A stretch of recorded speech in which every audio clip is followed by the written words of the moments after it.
एक अति सुंदर महिला ने विमान में प्रवेश किया और अपनी सीट की तलाश में नजरें घुमाई।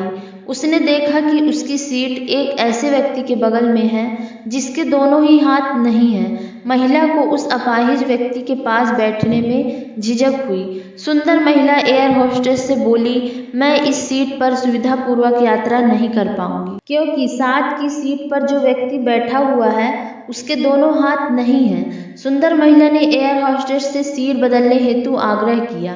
असहज हुई एयर होस्टेस ने पूछा, मैम क्या मुझे कारण बता सकती हैं? सुंदर महिला ने जवाब दिया, मैं ऐसे लोगों को पसंद नहीं करती। मैं ऐसे व्यक्ति के पास बैठकर यात्रा नहीं कर पाऊंगी। दिखने में पढ़ी लिखी और विनम्र प्रतीत होने वाली सुंदर महिला की यह बात सुनकर एयर होस्टेस अचंभित हो गई।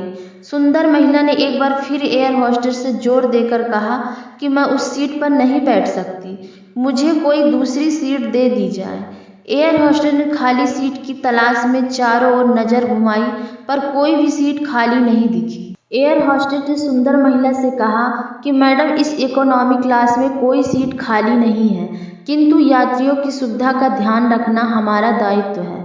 मैं विमान के कप्तान से बात करती हूँ, कृपया तब तक थोड़ा धैर्य रखें। ऐसा कहकर एयर होस्टेस कप्तान से बात करने चली गई। कुछ समय लौटने के बाद उसने सुंदर महिला को बताया, मैडम आपको जो असुविधा हुई है उसके लिए बहुत खेद है। इस पूरे विमान में केवल एक सीट खाली है और वह प्रथम श्रेणी में है।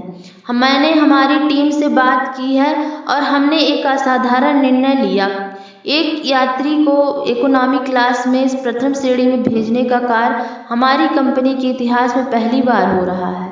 सुंदर महिला अत्यंत प्रसन्न हो गई, किंतु इसके पहले कि वह अपनी प्रतिक्रिया व्यक्त करती और एक शब्द भी बोल पाती, एयर होस्टेस उस अपाहिज और दोनों हाथ विहीन व्यक्ति की ओर बढ़ गई और विनम्रता पूर्वक उनसे पूछा, सर क्या आप प्रथम श्रेणी में जा सकेंगे?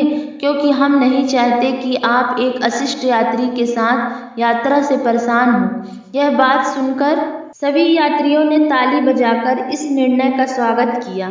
वह अति सुंदर दिखने वाली महिला तो अब शर्म से नजरें ही नहीं उठा पा रही थी।